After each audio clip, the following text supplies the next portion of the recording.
as Ben Kentish was saying earlier, there is an argument, clearly, that we haven't spoken about the environment enough this election. But I still don't think this particular stunt's going to change that. Graham's in Sherborne. Morning, Graham. What do you think? Oh, hi. Good morning, and thanks for taking my call as well. I was listening to Ben Kentish prior, and I'm pleased that I've got a slight opportunity to sort of continue that with yourself. It was interesting to see how Ben was moving slightly towards the Just Stop Oil opinion. The thing is that it is not paint. It is, I believe they said it was it's cornflower custard dust. Powder. Yes. Yeah, custard powder. Yeah. So, don't talk about it being. Well, I said that it's easily washed off. No. But I did say it's easy to wash off. I did make that point. You did indeed, and that was very good. It does make it slightly different. I mean, I don't agree with the people that disrupted the traffic in London. I think there are other ways of doing it. You mentioned there must be other ways of doing it, and I really can't think of any other cleverer way than doing it, because look at the publicity that's. I tell you what, a dear friend of mine who's just coming back from Mexico was saying there's poor monkeys in the tree. It's 100 degrees Fahrenheit over there, 95% humidity. There's been a heat dome over that particular county in Mexico for the past 2 weeks, and people are dying. And if that happened over here, we wouldn't need LBC to be publicising this in any way, because we would definitely make sure that all the politicians around the world, and it will take all the politicians around the world, to come together and agree that there has to be something that's done about climate change. I mean, I'm 75 years old, and I've just seen the process that's gone on. It's hopeless. And there's nobody really that, especially I'm disappointed with Rishi Sunak and indeed the Labour side not coming up with something cleverer, because it will take statesmen throughout the world to get together and say, we've got a problem. I think it's about 2 million people have died in India through heat exhaustion. And it isn't just heat. What happens to the body when you get that hot is you have your liver breaks down, you have diarrhea, you have... Graham, I get what you're saying, but how does chucking paint over Stonehenge draw attention to any of the issues that you're saying? We wouldn't be talking about it, dear boy. We're not talking about that, really, are we? I mean, you're very eloquent in that you've... climate change. But not really. I mean, it's not like they unfurled a banner saying that, climate change, X, Y, and Z. They don't just have to with LBC around. Well, quite, but I'm talking about the sort of more wide publicity. Why was there not a spokesperson there explaining why they're doing it? Because if you've gone to Stonehenge that day, Graham, you go, why have they just happily done that? I would have happily, but no one. They should have called you. Yeah, exactly. But why? I tell you what, mate. I tell you, there's a very simple answer to this. The world leaders need to get together, and there won't be any more trashing of wonderful monuments like that. Well, I mean, the thing I don't like, and I'm interested in your reaction on this, Graham, the public aren't allowed near Stonehenge. No, and it is rightly so. Well, you say rightly so. Well, then what on earth gives them permission to go up and start spraying it with orange cornflower substance? But the average Joe, like you and I, Graham, can't go and do that. Can't actually go up to Stonehenge. But apparently these folk can. They can do what they want, actually.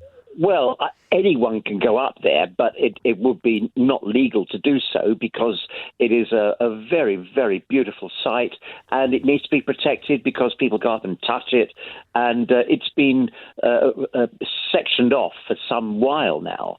And not that I've been there myself for many, many years. But the point about it is there is has to be a way to make people more aware of the unbelievable things that are going on around the world. And our little island, is in the peak of pleasantness. But there will, I'm sure, come a time when there's flooding and there's heat, and it will affect us all. And we've run out of time. Steve is in Croydon. Morning, Steve. What do you think? Morning. Thanks for taking my call. Well, first thing I'd like to say is I think the main thing they're being disrespectful to, I've heard it, everyone like tonight saying about suffragettes, and you cannot compare this oil people to the suffragettes. They were fighting for equality. They were fighting for a completely different thing. Well, they were saying that this is as important, though, isn't it? The end of humanity. Listen, it's not. I'd rather throw stuff over Stonehenge and sit in the road. But these people, they've got no answers. They just say, "Oh, let's just stop oil." But how did they get to Stonehenge? I've been there. It's in the middle of nowhere. I suppose they drove there. Yeah. Well, they quite often sort of have their Just Stop Oil T-shirts underneath their regular garments, I think. I know, but the point is, if they've driven there, they're pretty, they want to stop oil, but they've got no answers. All they want to do is disrupt everything and pretend they're some sort of freedom fighter. They're not. Idiots. The only thing I would say, you say they're idiots, the only thing I would say, Steve, is I was very anti when they were blocking roads and stopping people going about their business. The only thing you have to say is, well, they weren't doing that this time. You can debate Stonehenge and whether it was right to do that and such an historic monument, but actually, sort of, they weren't impacting anyone that negatively compared to some of the other stunts. No, but the whole point is, what is their point? What answers have they got? They can say, oh, to every government, just stop oil, do this, block all the roads, throw paint. They've done it over paintings, they've done this. And if you say to them, well, what's your answer? They'd be better off. All the energy and all the money they're spending on this is to invest in science, and send it, donate it to science to get a better form of energy, rather than just keep criticising. I mean, if you had no oil and no gas, the whole world would stop. And they're saying new licences, aren't they? But lastly, Steve, when you're talking with your mates about this or your family, what do they say? Do they tend to agree with you? Do they think that they're going too far, this group? I've got to be honest with you. We don't really talk about the climate because I don't believe the science anyway. I know everyone's going to say, oh, he's wrong and all that. But listen, in 1963, the country was virtually closed down by so much snow. We was on about rationing food, but no one mentioned climate change in 1963. We had 3 months of snow, do you know what I mean? And everything was blocked. All the ports was closed down. There was no one travelling anywhere. It was a real problem. But now you have a little bit of snow at the wrong time. Oh, it's climate change. I don't believe the science. What about the scientists? Why don't you believe the leading experts in it? Well, because I think the world goes through phases. We had the Ice Age, we had, all this, and there's, cows give off more methane and all this than anything. It's so complicated. You can't just say, just stop oil, just stop them producing oil, just stop. We're going to do, it's more than that. What you need is science to come up with a better form of energy. Morning, Jane. What do you think about this particular incident? Good morning. I am also going to bring up the suffragettes, but I don't have a problem with what the Just Stop Oil people did. I think if you go back to when the suffragettes started, it was a group of people who had a belief in something that was important to them. The Parliament at the time wasn't interested. The people weren't particularly interested. The men weren't particularly interested. And it took years, and it took public nuisance and being in the papers and increasing the knowledge, the understanding of people around them. It took a very long time to get something that a lot of people didn't think was going to happen. And I think Just Stop Oil have to do the same. And they don't need banners. The whole name, the name Just Stop Oil is completely descriptive. So I guess they are not going to change the minds of many people, middle-aged and upwards, but what they are going to do is keep the topic relevant, and the younger people coming up will always have it in mind that Just Stop Oil is a good way to go. And, your previous caller was talking about snow. I wish there was more education that climate change is not weather, and weather is not climate change. And in the long term, young people have to have changes, and governments have to have reminders and continued pressure before they'll do anything. But do you not... I certainly think with Just Stop Oil, they do the big sort of gestures like this, but it doesn't seem like they do an awful lot behind the scenes, or certainly what I've seen, to actually go and have meetings with these parties, to go and actually speak at Green Party conference, or to go and have a meeting with Keir Starmer or the Shadow Environment Secretary. Their job is to keep the topic in the public eye. Their job is just to keep Just Stop Oil, just to keep reminding people that oil is negative, that oil isn't good. There's lots of other pressure groups doing that. But the Parliament, the government has to be annoyed. They have to see people being irritated, and they have to keep hearing Just Stop Oil. And other pressure groups are working inside with the government and with everyone else. But they're on these are the front line. These are the suffragettes out on the streets. Mm. So when you see these, Jane, every time you see, it doesn't make you irritated. Clearly, you think it's part of the wider good, right? I think it's part of the wider good. I think that big things have to come from small gestures, and as I say, the suffragettes would have been ignored for a very long time, for a much longer time than they were, if they hadn't kept themselves going and annoying people and annoying the Parliament, and eventually getting their point across. So it's a slow process. But if Just Stop Oil stopped, and the whole concept wasn't in the news all the time, that gives Parliament the confidence to ignore it. Would you ever go out, Jane? Would you ever join Just Stop Oil? I would. I would be happy to go and throw custard powder over some rocks. No, it wouldn't bother me at all. Why haven't you so far, out of interest?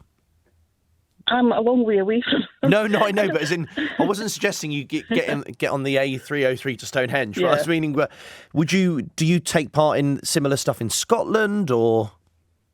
No?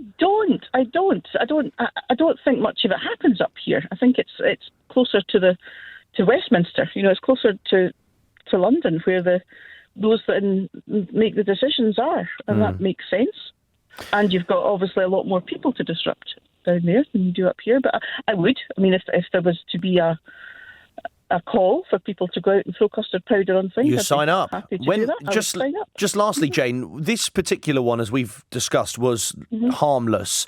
When it is sort of blocking roads and stuff like that, you brought in the suffragettes earlier on, who were obviously known for actually far more extreme tactics in some cases. Yep. Does that bother you, or do you think that's fair game? Again, it's public nuisance. Okay. Yeah. Fair enough. And if that's the only way they're going to get noticed, they're not getting noticed by asking nicely. You don't get noticed by Westminster by sending in pleasant little letters saying, please stop oil. They just don't acknowledge that, because there's too much money involved. So the only way to actually get acknowledged is to annoy them. Edward's in Brighton. Morning, Edward. Do you agree with this? No, these Stop Oil people, I think they're quite naive, actually, because oil is an integral part of our lives. They're just wasting their time. And one aspect of pollution that people don't talk about is the merchant navy. There's thousands and thousands of ships cruising the world with huge diesel engines that are pouring out garbage. You've got world navies with big battleships and these huge aircraft carriers. They're all polluting. And these people are so naive and stupid, they just need to wake up and smell the coffee. And these ships are completely unregulated. Governments can't touch them because they're cruising in international waters most of the time. And all the rubbish they collect through human consumption on board, they don't go into port and wait for a council dust cart to turn up and take it away. They toss it overboard. They pollute. So much pollution's going on with the merchant navy. No one's doing anything about it. And on this particular stunt, though, Edwards, do you think it changes anyone's mind? Well, people can be swayed, but oil is important to life, to be quite frank with you. These ships are a necessary form of transport. You can't do away with them. Mm. And if they think they can, they're living South Cuckoo land. Well, they're talking about new oil and gas licences, aren't they? They're not saying to completely stop using existing ones, to be fair to them. Well, stop oil sounds to me like stop oil. I think that's what it says, doesn't it? Yeah, well, I think they're using a 3-word slogan to try and get their message across. But you don't think this persuades anyone, Edwards? Well, it will persuade people. Obviously, people have sympathy for them, but you got to get your eye on the ball. Well, You've got to see what's going on. Well, what would you suggest they do instead? Go Just away out of interest. And stop making a nuisance of themselves.